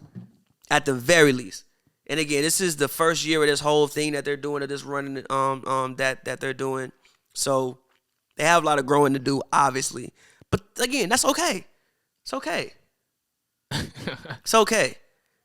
But yes, the Bulls, brother, that game against the Bucks last night, brother. The Bucks is a terrible matchup for them. I mean, the Bucks are a terrible matchup for probably everybody. A lot of teams. It's the Bucks. It's the Bucks. Probably a terrible matchup for a lot of teams. Most of the league. Look at Tatum. Tatum getting the fit off. Who's winning this game? Oh, that's the Jazz Celtics. Tatum is cold, man. I told y'all about Tatum. He been playing outstanding, amazing basketball. Did I ever say Tatum wasn't 3-4 cold? months. I mean, y'all. Oh, look at Jaylen Brown go too. Like, I think they got better. Like, heck of a talent, man. Boston is playing the way that I thought they would play. Boston is playing the way that I thought they would play at the beginning of the season. I thought they would come out and play like this because I thought that they would get better just by I thought by getting rid of Kemba, I thought would just make the team better. But they added Schroeder, which I don't know why they added Schroeder, but they added Derek White, and they're playing the kind of basketball again. I thought they would play at the beginning of the year. Yeah, shout out to them. Even like slightly before the Derek White trade, they got it playing together. Much better. Shout out to the coaching staff in Boston, even though I can't stand them. But yeah, they kept their core. They got a lot of criticism for keeping their core sometimes. Like kept Marcus Smart, they kept Robert Williams, Tatum, Brown, all these guys around, and they're finally starting to click for them. And they can be pretty much a dangerous matchup for like they stay healthy like how they have been. A dangerous matchup for anybody. I mean, they're the highest team in the NBA right now. Oh, most definitely. Highest team in the NBA right now. I wouldn't want to play them if I was. I wouldn't welcome playing them if I was anybody. Highest team in the league right now. That's fair. And there's some tough teams too, but I still wouldn't, regardless if I'm the Bucks, if I'm the Bucks, if I'm Philly, if I'm Brooklyn, Bulls, Cleveland. That's just not really a matchup we would be looking forward to. Tatum and Brown can pretty much get a buck whenever they like. Yeah. And again, like I said, the defense has stepped up a lot. So, what's the next topic? You tell me what you want to talk about, brother. What you want to talk about, brother? I did. How you gonna go see Morbius? Morbius. What's it about? What's that? Tyrese? Are you a big MCU fan? I'm not. Okay, then never mind. You probably won't go see. So you don't like? Did you? This is not MCU. I seen Endgame. I seen all the like. Oh. Did you know what was going on? Yeah. I know. My favorite one is Iron Man. Yeah, I know Iron Man. Like all of them? Like which Iron Man? Oh, what you mean? Like all of them, pretty much. But like, like which Iron Man movie, G? Oh, the first one. That's fair. Super fair. The first one and the second one. But yeah, fair. I'm a big Tony Stark guy. I've seen all the Marvel movies. Is Morpheus a part of that? He's not a part of like the MCU, but it's a Marvel movie. But he's not a part of like the MCU. Like this don't mean nothing to everything that's going on. It's just like a one-off thing. Oh, for sure. I'll check it out if I get the time to. You plan on watching it? I may watch it. I'm not like no diehard, but yeah, I definitely have seen all them, like majority of the Marvel movies, and I know all the characters. Did you see Batman? I didn't see Batman. You should go see Batman, bro. You saw it? I saw Batman. They say it's not enough fighting in it. Huh? Detective work. he wasn't like folding people up in the movie. Like I mean, I guess if I look back on it, like it wasn't like fighting every scene, but like he was fighting people. For sure. They say Like, he wasn't like fighting. Nah, he wasn't like folding people up every scene like you might think. Nah, he wasn't there. But it was probably. I'm not gonna say it's the best Batman movie, but I will say it was a different spin on Batman than what I've seen. In what way? Just just more of just like the. It was darker. Oh, so is it at night? Gotham City at night most of the time? For the most part, I don't think there's any day. Like, day doesn't exist in this Gotham for the most part. Like, there's not day, there's no day. No like, sun at all. The most they get is like to dawn. Is that done intentionally? Is it like kind of like they got Arkansas vibes in Gotham City, or I mean Arkansas, Antarctica. My bad, I'm tweaking. Antarctica. Yeah, you know how the sun only comes out for like. You mean Alaska? Oh, yeah, Alaska. Nah, I mean the sun be out. He just don't go. It's Batman. Like, why am I going out? I'm Batman. I don't go out when the sun is outside. I'm Batman. G. I'm Bruce Wayne. I don't want no sun. The most you get, like I said, is dawn. Like he be linking with Catwoman at dawn and shit. Well, he be linking with Gordon at dawn, but like they don't never. It's no sun the whole movie. And I like the way they did God. And the sound and the score of the movie is actually incredible. The movie score is incredible. Movie score. The movie score. Oh, you talking about the ratings and stuff? Nah, like the score of the movie. So like the music, like you know when music comes in at random part. Okay. Whoever. The soundtrack or. It's not. I don't think it's really the sound. Yeah, I guess. I don't know if the score and the soundtrack is always the same thing, but like, yeah. That's interesting. I definitely put it on my list so I get time. I want to see. I mean, it's coming on HBO Max in like 2 or 3 weeks now. Like, if you haven't went to the movie to see it, it's no point in even. I got HBO Max. Yeah, it'll be there out there like in like 2-3 weeks. Have you watched Winning Time? What is that? Oh, that's the Lakers show. Yeah, No, I haven't got to it yet. Have you? Nah, I feel like it's a gross over exaggeration, which is why I haven't. Situation? Yeah, I feel like it's a gross over exaggeration. Like the way I've seen them make Jerry West look. Granted, I've meeting Jerry West as an 80-year-old. People change when they get to 80 years old, but the way they had him looking, like he was wilding. Maybe he was wilding. Maybe he was wilding. I don't know, but it looked like it seems like it could possibly be a gross over exaggeration. That's hilarious. It seems something interesting. Wasn't Thomas was trying to make us watch it, right? Everybody tried to make me watch every show on planet Earth, and I'm probably not watching any of these shows on planet Earth. When the last show you watched? What's the last show you watched? Sex and the City when I got really bored one day. Jeez. What else? Nothing else? You don't watch like Insecure, you don't watch Power, you don't watch Snowfall, you don't watch Euphoria. No. And my cousin knows Snowfall. Don't watch it. Euphoria? Never seen that episode. You say you have a blood cousin on Never seen it. And you still don't want to watch it? No. So you just hate television? Nah, it's just I don't care. I don't hate. It's just I don't care. But that's why you watch it and you engage with the show. Like and no, look, look, check it out, bro. Hoop is on till 9. Off top, it's on till 9. At 9 o'clock, I'ma either go out. I'ma start getting ready to go out, and I'm out the whole night. I'm listening to music. Somebody's coming over, or I'm making music. When does that leave time for me to? Or I'm playing 2K. When does that leave time for me to? That is actually very fair because I watch a very minimum amount of shows and people always get on me like, watch next episode, watch. And I'm like, bro. I know. I don't like G. It is kind of hard to fit into your schedule, honestly. Bron get done hooping at 9 p.m. G. What you want me to do, bro? Bron get done hooping at 9. You think I'm not gonna watch Bron hoop? What are we doing? Also, did you have an issue with LeBron's quote when he said, "I'm having time of my life playing basketball"? He said that recently. Yeah. He said he's having the time of his life playing basketball. Yeah, but basically, the full quote was basically it was deep a little bit. Basically, what he was saying was like, "Yo, I'm blessed to be able to still play the game. I'm having time of my life playing basketball. Like I don't like the struggles. Like once like the struggles, whatever. Like I leave it at the arena. I go home. I have wine. I drink tequila every night, and I'm having it. Nah, he said that, and like yo, I'm having the time of my life playing basketball. LeBron, he lies a lot. I don't think he lying. G. He like LeBron be looking like he had a heart attack on the court like 2 games ago when he misses a rebound, throwing a little tantrum. Because they was getting, because I was getting smoked a lot too. I mean, not just like I'm a rare sure occurrence. That's not fun, but like I'm sure he still is like, yo, I'm very lucky to be able to play basketball at 37 years old. G. He just passed Karl Malone. G. He's going to pass Kareem. He don't look like he having too much fun. There's been too many instances where I see somebody do something, he just lollygag up the court, and he just. So in that Cleveland game, he was having fun. But I mean, it's not consistent enough to say you having the most fun in your life. That's like, what he said. You went on a 27-game win streak with the Miami Heat back in 2011. Don't talk about you having. You wasn't living. This was more fun than that. Come That's on, man. LeBron, Like that's what he said. The man said he had a time of his life. I don't came back know. from 3-1, you 27-game win streak. Like That I was can look stressful. back on multiple different. You took the 07 Cavs to the finals. Like, bro, I can look at. He multiple, probably knows, but it's probably like, all right, bro. Like, I'm so blessed to be playing basketball at 37 years old. I just 30, however old it is. I just passed. I'm number 2 all time in scoring. I live in LA. We probably are not gonna win a ring this season. Realistically, it's probably not gonna happen. Let me just ride this shit out, bro. But I mean, just playing basketball wise That's what though, he said. no. Maybe the outdoor activities, like I know you probably had a blast filming Space Jam and doing whatever else, having your Taco Tuesdays in Los Angeles. But as a Laker fan, from what I've seen, like you having too much fun out there on the court. And if you are having too much fun out there on the court, then that's bad because you getting your boots smoked every other night. That's what the man said. The man said he having time is like playing basketball. I don't know, bro. That's what the man said. That's what the man said. Hey, brother. That's what he said. That's what he said.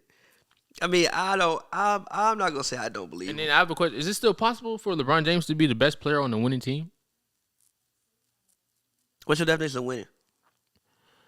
Top 4 seed, top 3, 4 seed. If Anthony Davis was playing, would you say he was the best? If AD was playing, would you say Braun was the best player on this team? If AD was playing like 2020 AD, no, So Braun wasn't the best player in 2020? no. Okay, well then no. So what? So this is watch LeBron. No, I think he could be the best player on a winning team. But this is between winning and championship. On a winning team, yes. I think the Lakers would be better if they were healthy the whole season. I honestly think that. Like, we are looking at, you signed Kendrick Nunn, he literally has not played. That man been getting fits off the whole year. He had to do a lot of shopping. That man been on the bench the whole He year. got plenty of time for it. That man had to do a lot of shopping. We got the MLE. We wasted the MLE on that man. I know he got. He had to He do. not in the gym. He had to do plenty of shopping. You know what's hilarious when Brian had that dunk on Kevin Love? Kendrick Nunn jumped up. Yeah. Did you say I ain't like that? Motherfuckers was like, I ain't like how I you. ain't like how quick he got up off the bench. Why'd you get up that Why quick? you get up so quick, brother? Hold on, brother. I thought you had a knee bruise, Everybody brother. just looked at that I thought motherfucker you like, had a hey, knee hold on. bruise, Hey, brother. Hey, what Vogel you should look at that motherfucker like. Whoa, brother. What's going on, brother? Everybody should have gave him the look like, What's hey. going on? Slow down, brother. Whoa, brother. With blood still wet on the streets, that's when you want to take it? Whoa. The funny part about that dunk was the coaching staff got up. I don't think I've ever seen a coaching staff get up. Everyone got up. That was wild. It was kind of reminiscent. It wasn't. He didn't get as high, but it was kind of like his dunk when he was in Portland, when he was on Cleveland. Nah, that was the craziest. That's actually my favorite LeBron. But it was dunk. the same- Actually, facts. Here with next conversation. What? Favorite LeBron dunk. Ooh, this I'm about is to easy open. I'm about to open this other bottle of wine, the good okay. wine. So check it out. For all y'all out there, I've been recently hooked on white burgundies. French wine is red burgundy. I'm recently hooked on white burgundies. I love them. They're just incredible. I love them, and every time I give them to women, they love them. White burgundies. I've been drinking the hell out of some white burgundies. But favorite LeBron dunks. I'm about to open this bottle of wine. I'll be back. Hold it down for me. That's all right. I got I you. talk about my favorite LeBron dunk, but my favorite LeBron dunk. I talk about obviously it's like top 3 dunks. Oh, I'm gonna start with this one. This might be my favorite one, but I'm gonna start with this one. My favorite LeBron dunk. It absolutely has to be the dunk on Jason Terry. It has to be the dunk on Jason Terry. It went from I think Norris Cole got the steal. He outlet it. Wade Chalmers. Yeah. That was back during the Facebook era. So like I'll never forget. Like one of the homies texted me like, "Yo, Terry just got killed," and I'm like, "What? Like worse than was it worse than Brandon Knight?" Because I was around this like that was after that area after DeAndre Jordan got he killed that man. But oh my goodness, that dunk was insane. Especially obviously the Jason Terry LeBron storylines when they had the 2011 finals had already happened, and a couple other things that already happened between the two. They got a couple they trash talking instances. But yeah, that's definitely one of my favorite LeBron James dunks. Was the Terry. I'll never forget where I was and reaction it was next day at school. Everybody was like, "You seen what happened?"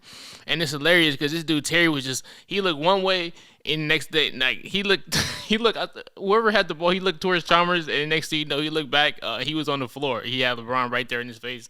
But it was an insane sequence of events, and it happened so fast.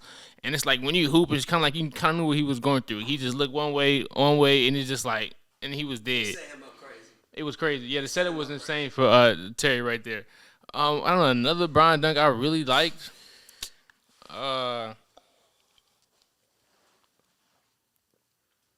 LeBron over.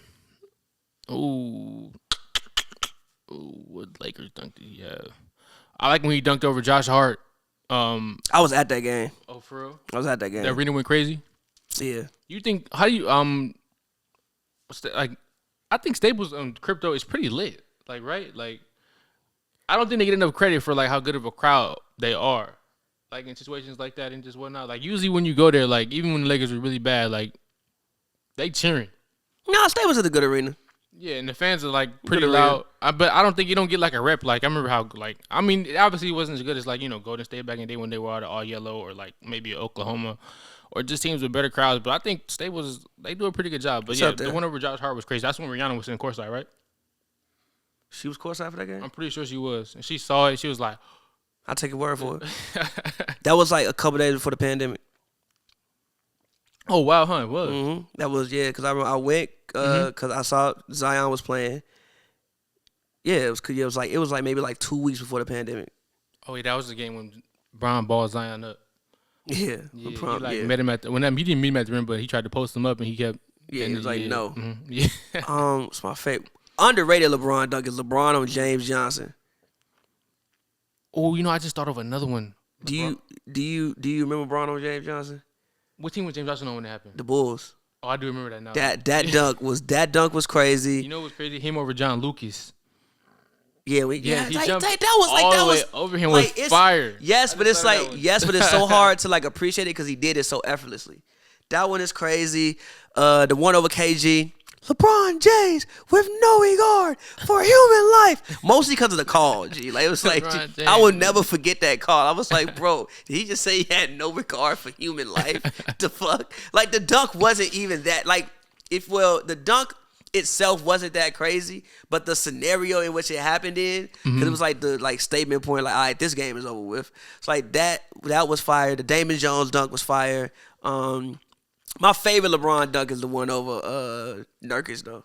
Oh, for real? That's my favorite LeBron. Gee, he flew. Remember he almost dunked Draymond in the finals? That would have been the greatest dunk of all time. No, like if Draymond did, if he would have that would have been the greatest dunk of all time.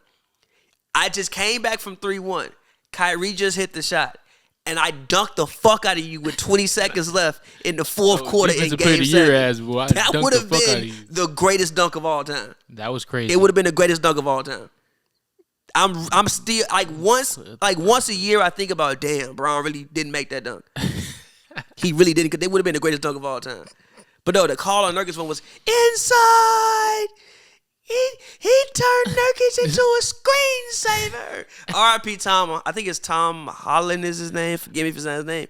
R.I.P. him, man, because the old Cavs announcer died. So R.I.P. him, man. R.I.P. him. But yeah, them probably my favorite. Bron got a lot of dunks. He do. What's another one that comes to mind? I just thought of it. Which one? The B. Elisa one was fire. Oh, yeah, that one was fire. The Lakers uniform, the B. Elisa one was fire. Oh, over Nick Young was fire. On Christmas? Was that over? I don't know if it was over Nick Young. You talking about like he cut like the hands thing? Nick Young wasn't over him, but like it was a 2-on-1 fast break. It was two dunks in that game actually that he did that was fire. Yeah, that was a fire Christmas game actually. That was a fire Christmas game. Didn't they beat the hell out them though? No, they didn't. Nick Young, that was the game when Nick Young was out there. He had like 25. What's up? With the tween. But yeah, that was actually Lakers very fire. Christmas game. It was supposed to be a block. I mean, I might have kind of, but like Nick Young kept it close. He was hitting some crazy threes. But I mean, like if you throw in them highlights, like that was a pretty good game. I remember it. Nick Young kept it. That was a Mike D'Antoni, right? I'm pretty sure that was a Mike D'Antoni Lakers. Yeah, pretty sure it was Mike D'Antoni. Nick Young, Lakers. Probably Kendall Marshall. Jordan Hill, Kendall Marshall. Ooh, my Jody Meeks. Jody Meeks who was on was that my team. guys was on that team? Was Xavier Henry there? Ryan Kelly. Ryan Kelly was there. Xavier Henry. Yeah, I think he might have been in that year. Did he come later than that? Who else was there? Those were some dark ages, bro. those like, gee, when I moved to LA, the Lakers had some dark ages, bro. Those were some dark times. They really were, and I was there watching all the games too. If you that- look at like my old tweets, I used to live tweet those games. That's disgusting. Like I used to Those get are out nasty for games basketball to practice in high school. We used to get out around like 5. Those are nasty Lakers come on at games to 7:30. I used to still watch it regardless. I respect it I because used those to are live nasty tweet games. all to them laugh to each. games, yo. Some nasty ass games to laugh to each. This man Ja really got like $10,000 on right now. That's regular for these. Ja got That's regular. Ja went in the closet today. Ja was like, I ain't playing. We on TV. I'm going in the closet today. What else LeBron needs to do? But that Kevin Love dunk got to be in the top, mostly because of how it happened. Mm-hmm. Like dunks like that usually don't happen off that scenario. And it's Kevin Love's fault. Like have you ever peeped? Like usually when somebody gets dunked on, there was a huge defensive breakdown. Yeah, like either a huge defensive breakdown or somebody like barely misses a rebound or something. Yeah, Because like Russ smoked that free throw and it came off the rim super weird. And I was sitting right there. I see Bron. I'm like, no. Because I saw it was Kevin Love. I'm like, no. And he slammed that man. I'm like, Kevin Love, no. No. Never. Can't do your mans like that. Never. Never. But no, yeah, that was probably the most fun outside of the 50-point game that I was at. Was the Washington game. Mm-hmm. It's probably the most fun I've had watching LeBron this year was that Cavs game. That game was fire. And Garland gave me 25-18 too. You said Garland gave you? Yeah, I'm in the fantasy playoffs. Garland gave me. Are you hanging in there for the Sleeper League? You about to get it or? Actually, let me see. What is RJ doing tonight? I play RJ today. Oh yeah, and shout out to Thomas for winning the Hoops and Brews League. Fuck Thomas for winning the Hoops and Brews Nah, League. shout out to that man. Fuck Thomas for winning the Hoops and Brews You the only League. one in the Hoops and Brews gang that's ringless. Pavy, any thoughts or any comments on that? Alright, man. You the only one that's ringless, man. What's good? Man. When you gonna catch up? Alright, man. It's like my second half of seasons just be going downhill. Like every second half of my season just goes downhill. And I think I picked like terrible games in the last time. It's like, bro. It'd be so easy to pick the wrong games sometimes. It'd be so easy to pick the wrong game. You be so mad too. Like, I'd be just like it's locked in. It's like damn. And I finished like, what did I finish? I finished what is it? I finished what in this league? 5th? Trash. But nah, yeah, my shit just went downhill at the end, bro. That's for the which league? Sleeper league. Our league. Like Lonzo got hurt, Josh Giddey got hurt. They stopped featuring Capella in offense at all. Like my shit just went downhill at the end. It all like last year, bro. The Cavs set Drummond. Mm-hmm. I'm like, gee, what the fuck? Play him, bro. What you own? You are ruining my fantasy team. So it just always goes downhill for me at some point in time in the thing. What did you finish this year in fantasy? I finished pretty low this year. Yeah, exactly. But I did have a strong push at You the picked end. Kyrie. Didn't you trade Ja for Kyrie? That was a terrible decision. Not necessarily. Yes, it was. Kyrie has been getting off. Yeah, this was after this Kyrie has been getting off. I also got OG Anunoby, who's also playing really good basketball. He's hurt. He was hurt too. But like it was a balling. bad trade, but it wasn't that bad of shit. Cause like Ja Morant, I really panicked when Ja Morant got hurt. Cause they wasn't giving no updates on the knee. And like you know how these knee players is, you never know what motherfuckers like Ja Morant, like what's going on. So I kind of panicked and he threw Ja Morant. Just come back randomly. I was negotiating back and forth with the dude for a trade and he threw Ja Morant and I'm like, you can have him because I don't know what's gonna happen. And next thing you know, I got a report next week, Ja Morant about to come. I'm like, fuck. Nah, that was me last year when Ja got hurt. I remember I was watching the game. I was mad as hell. I'm like, all right, bro. I was watching the game. He got hurt against the Nets last year. Oh, for real? I'm mad. I feel you, bro. He sprained his ankle, but I was mad as hell. Ain't no anger like when your fantasy player get hurt. You be watching the game like, all right, bro. Really? Did you sit that shit hard in your stomach? I declined the trade that was I could have got rid of Anthony Davis for Julius Randle and Anthony Simons, but I declined it because AD was playing some really good basketball when he first got back. And then like the next goddamn week, but Randle was actually playing insanely good basketball, and Anthony Simons was also snapping. like he's probably been one of the better like players in the league since like over the past couple of months. He been So it's just bum. like, oh my god. And then AD died like 2 games after that. I'm like, oh my. Anthony Simons is gonna be an interesting player this summer because I think it's his contract year. He's gonna be restricted though, right? Yeah, but still an interesting like player though. Yeah, him and Dame could. There's gonna be an interesting backcourt. They're gonna have a high pick too, right? Yeah, they should have a high pick. So, Now, how high it is, I think for them, you probably hope you get Jabari Jabbar, what's his last name? Smith. Or I from mean, Auburn. they need to get Chet. Only thing I'm gonna say no to Chet for them is because I don't know how NBA ready right now Chet is. I mean, I can see him. I don't know, man. His talent and his length, like that, don't grow on trees. It doesn't. It don't grow on trees. What type of impact do you think he will have next year in the NBA? Like you just go at the Blazers. Like I think the Blazers, you pick the best prospect right now. And the most ready one. But they don't really have. Who is they like? What height do they have? That's I good. said Jabari Smith. Jabari Smith is like 6'10". What school is he at? Auburn. They just lost to okay. Miami, but Auburn. He just got destroyed. He the one who got dunked on. That was him. That was him who got dunked on. I'm gonna tune into the tournament, man. I'm not got gonna dunked on. Eli, but I'm gonna watch it. I think Eli's insane. See, I'm like, Eli's insane. I told him like that shit not that entertaining. College basketball is the worst basketball of all. It's terrible basketball. That man said it was like something like, I've been watching tournaments since 9 a.m. Like, I'm like, relax, bro. Go to sleep, G. Go to sleep, bro. What you? man, that shit is not that dog. entertaining. Go to sleep, bro. I was watching. I think it was Arkansas State and who are they playing? No, not Arkansas State. It was Arkansas and like New Mexico State. Terrible basketball. Nasty game. Nasty basketball the whole time. You said New Mexico versus who? It was New Mexico State versus Arkansas. In the tournament, it was nasty basketball. Nasty like bro, they didn't score 60 points. Yeah, neither team scored 60 points. Yeah, I never understand people who still have this opinion to this day. They say they think college basketball is better than NBA basketball. And I'm like, I understand it from like old school terms. Only way I can understand it is like if the crowd and how intense it is. Like like it's intense. Like they screaming. Like it's a lot of the effort. Honestly, I give them the effort is probably a lot better because they got class on Monday. Some people when they leave the floor are never playing basketball again. Exactly. Like some people when they leave that tournament floor, their basketball career is literally over. And you can say that helps the product.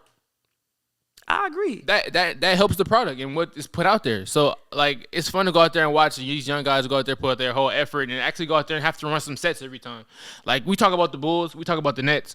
They can't do that. There's no possible way with the coaching. They have a whole system in place. You won't see a single team running anything like the Nets and the Bulls. And it's just kind of nice to come down and see these young guys get into their sets and you can't run something organized every single time down. Because like the court is too small. You're just gonna play zone and like it's court too small. It's just a different brand of basketball. It's completely different. That's going in. And you got fouled. Kyrie is insane, G. Woo, that was insane. But younger, I used to be a huge college basketball fan. Like back when they had like the John Wall, Cousins, Kentucky days, the Brandon Knight Kentucky days.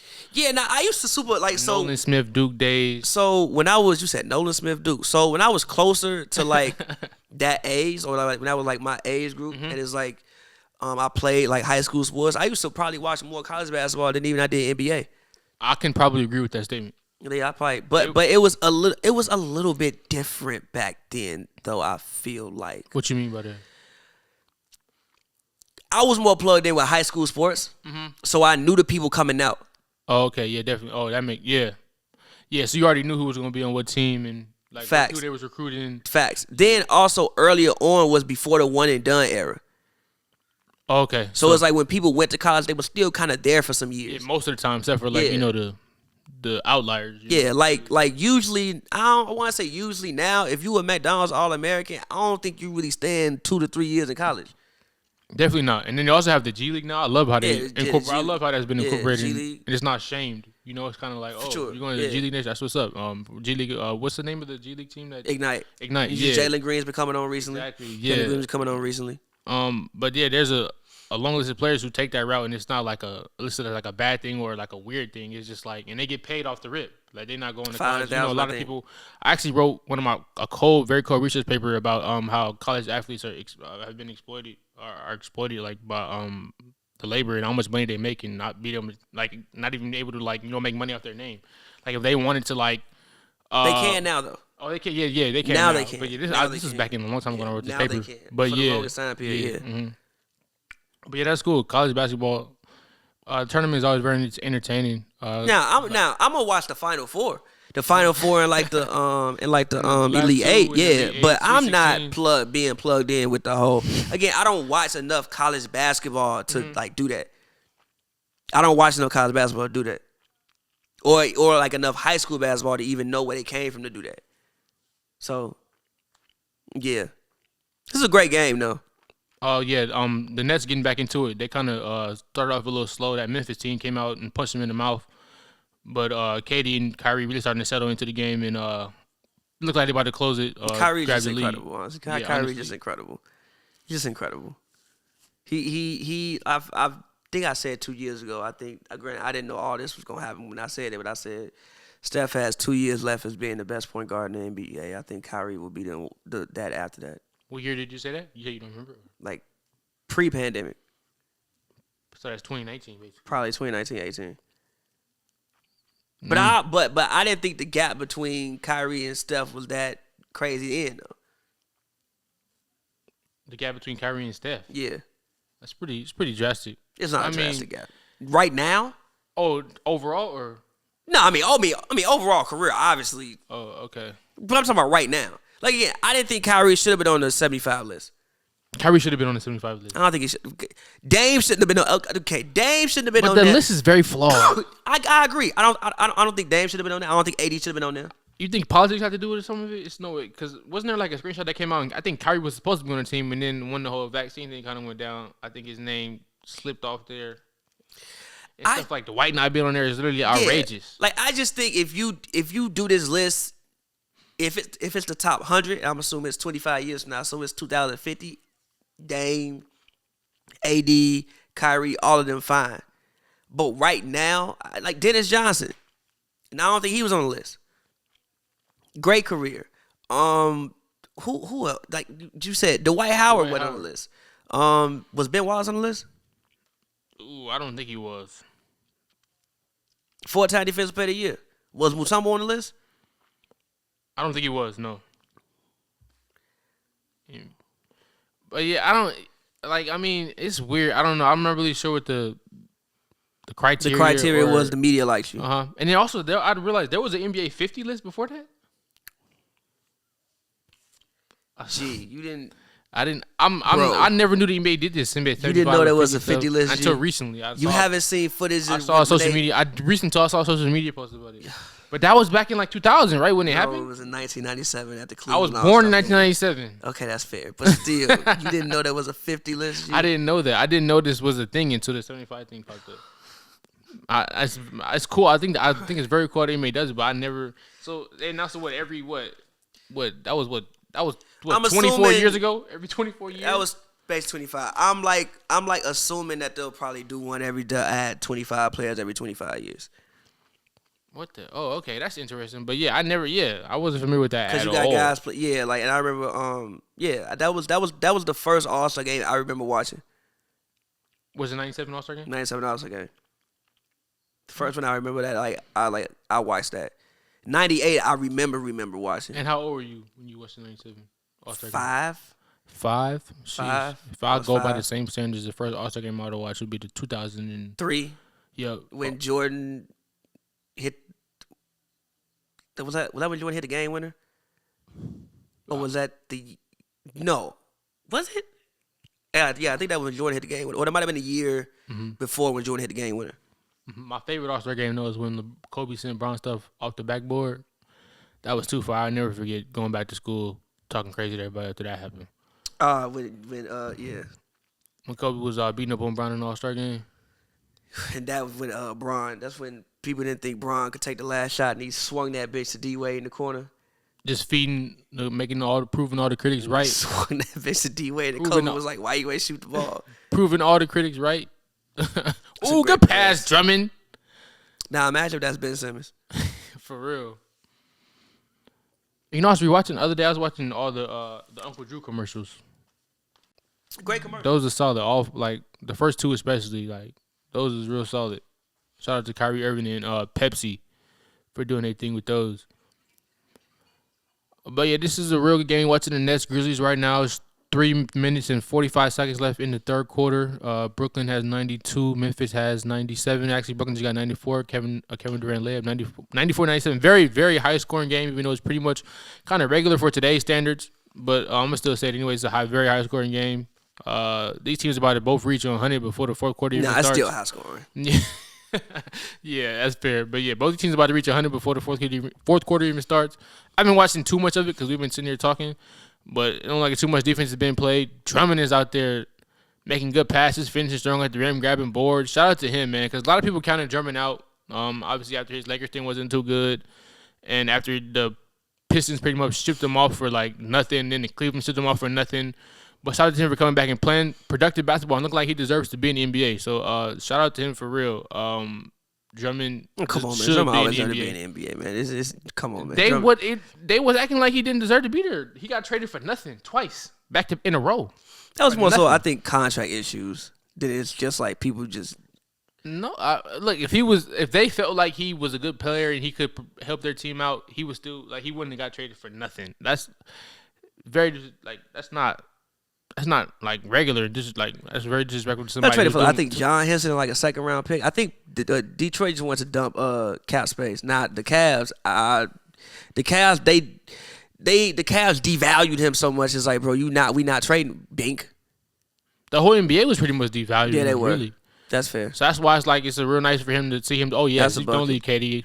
Oh, rebound, boxer shooter. Somebody got a boxer shooter out. And now's when you need John Morant. You right about that. Now's when you need John Morant. This would be when you need John Morant. I still think Memphis is one player away from winning the championship, or from being an actual legitimate contender. What do you think? What? Who's that one player? Wing. Like if they had like Brandon Ingram, yeah, like if they had like Brandon Ingram on this team, like this is just one player away, I think. And I don't know if they'll ever get that play. Or if Zaire Williams can become, something like a Brandon Ingram, then I think like they need a wing. That's fair. Another solid game from Durant. Oh, she got a she got a shirt. She got a KD shirt on. That's fire. Oh, they got Brooklyn just took his first lead since 16-14. Shout out to them for fighting, standing there. Versus a real gritty Memphis team even without John Morant. I think Tyus Jones has the highest assist to turnover ratio in the league, if I'm not mistaken. Yeah, he's a really good backup point guard. He's a very, very solid backup point guard. Kind of like how they say in football, he's like a really good game manager. For sure. Yeah. He probably won't make a throw to win you a game, but he probably won't make the throw to lose you the game. That's fair. He's kind of like DJ Augustin just had to play a great game for the Lakers. He went 7 for 7, right? Yeah, I think it was 7 for 7 for 3. He's kind of like a younger DJ Augustin, and there's nothing wrong with that. That's DJ. Remember DJ Augustin hit the game winner in the playoffs? I do. It was Orlando with the Raptors. Yep. Yeah, the solid basketball player. Tyus Jones will be around for a very long time. Somebody is going 10, 12 years. He's going to be somebody's backup. Maybe he might start 1 year, but he's guaranteed to at least be somebody's backup for the next 10 years. Yeah, he's going to have a 10, 12 year NBA career. Yeah, most definitely. KD on the no double. Come on, man, that's a bucket. KD's tiny celebration is hilarious. Don't do that to me, G. Don't tell me don't do that to me. 199 with a minute left in the third. They ain't get no stops, huh? See, I just wish Ben Simmons could play. I agree, man. Injuries, worst thing about sports, easily. Like, is this enough to get it done? Look how quick he changed directions. Hit that man with some shit. G, Trae Young's crossover is so stiff, but he be getting people. See that? Trae Young's cross G is so stiff, but he's getting people. Because how quick he is. He quick as hell. He quick and small. Like D-Rose crossover back in the day was not crazy. But if you change directions that fast, bro, there's nothing I could do with this. At all. See that man Todd flipped. And don't let you guess the wrong way. You guessed the wrong way. Now you looking wild stupid. You guessed the wrong way. You look wild stupid. Don't let you guess the wrong way. Look at this. Oh my, look at Kyle, and he didn't get a hand up, yo. I couldn't. He did that shit too fast. Like, damn, all right, you got it, brother. That's why you can't be mad at nobody. Call that man the best player in the world. Still going, Giannis. Send me to the screen, Chairman. Bruce Brown's probably one of my favorite players on the Nets. Yeah, Bruce Brown is solid. They use him as a role man, which is crazy, and he does a really good job. He does a really good job at it. Nah, imagine if that was Ben Simmons. Just imagine if that was Ben Simmons. That's going from like a 70 overall like playmaker to like a 90 overall. 95 exactly. Playmaker. Imagine if that was Ben Simmons. Sucks we probably ain't like we need him shit. out there, man. I would genuinely enjoy seeing Ben Simmons play with this basketball team. Definitely. Coach of the year. Coach of the year this season. I'm gonna go.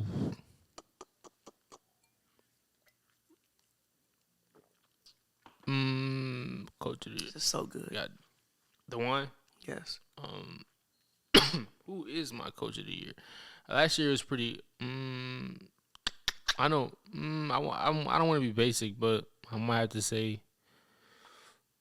I'm gonna go Spoelstra. I'm gonna go Taylor Jenkins.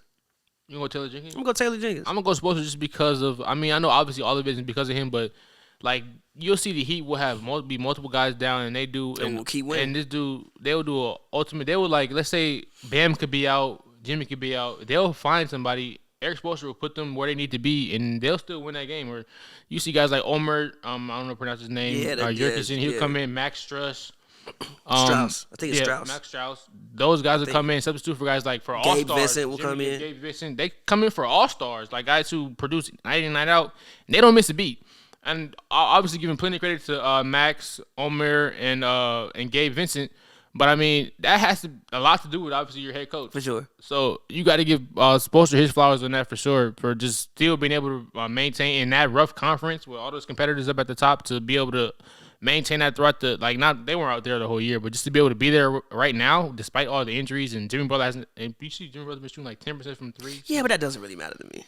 It definitely matters. He's still being able to be afloat like. I think he's taken 33 threes since February though.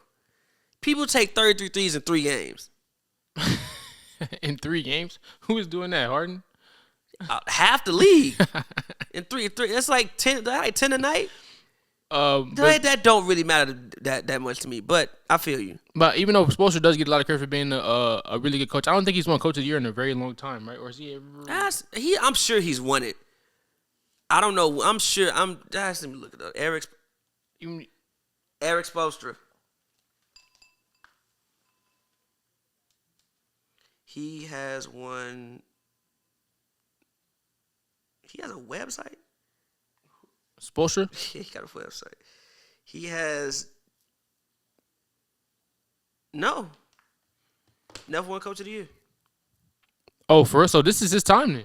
Like with what they're doing this year, 2-time champion, top 15 coach in the NBA history, but he's never won Coach of the Year. This is his time for sure. That's fair. I'm not wrong with that. The fact he's never won one is preposterous. Yeah, that's wild.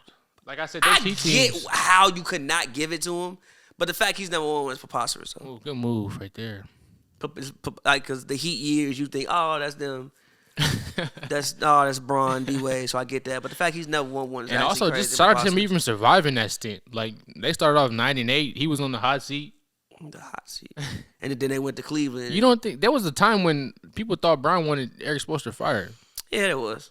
I remember when he bumped into him. And you see, like the LeBron career, like he's gotten plenty of coaches have been fired under LeBron James's like when he was with his team. Spoelstra is for sure the best coach that Bron's ever had. He survived that. Spoelstra is the best coach Bron's ever had. I can't disagree with that. Spoelstra, when people say Bron's never had a great coach, Spoelstra would be the person. Actually, I disagree with that. Ty Lue is great too. But yeah, that's right. But Spoelstra would probably be his best coach. Yeah, shout out to Pat Riley for not firing Spoelstra despite all the turmoil and whatever was going on in Miami at that time. Even though they were still like number 1 in the East, no lower than number 2 or 3 in the East the whole time. But They started off 9-8. And then they went to Cleveland, beat the shit out the Cavs, and won like 10 straight games. I will always remember that day. Yeah, I won't forget that either. I was young. I feel like you forgot it, brother, because you said no, and KD went back. No, bro, it was not the same. G, it was not the same. It was close, man. No, it wasn't, dog. Oklahoma fans. Come on, man. It was not close, bro. They had the cupcake shirts on. They was calling this man the cupcake. They were throwing batteries in Cleveland. Where not towards LeBron? I think they were throwing gee, it was actually, I told you, it was a televised Klan rally. It was that was the weirdest atmosphere ever. It was a televised Klan rally, and he walked in there, scored 37 points, and was staring at J.J. Hickson midway through the second quarter. Hickson. And then the Heat went on a roll after that. Smooth after that. But no, what else did you? Then you said you had some other topics. I want to talk about maybe 1 or 2 more things before we get out of here. I know you got to be somewhere like 7. Oh yeah, I do. I think we pretty much covered everything I want to talk about. Honestly, the LeBron, Jokic. Cool. All right, cool. Well, Joe, get your plug in, and we'll start to get out of here. Yep, it's been another episode, you guys. Thank you guys for tuning in. On Twitter at the Jolts with 2 S's, JOLTSS. Give me on Instagram, East Ghost with a 0. And we are out. Tune into that next Grizzlies game. About to be a good one going into the fourth quarter.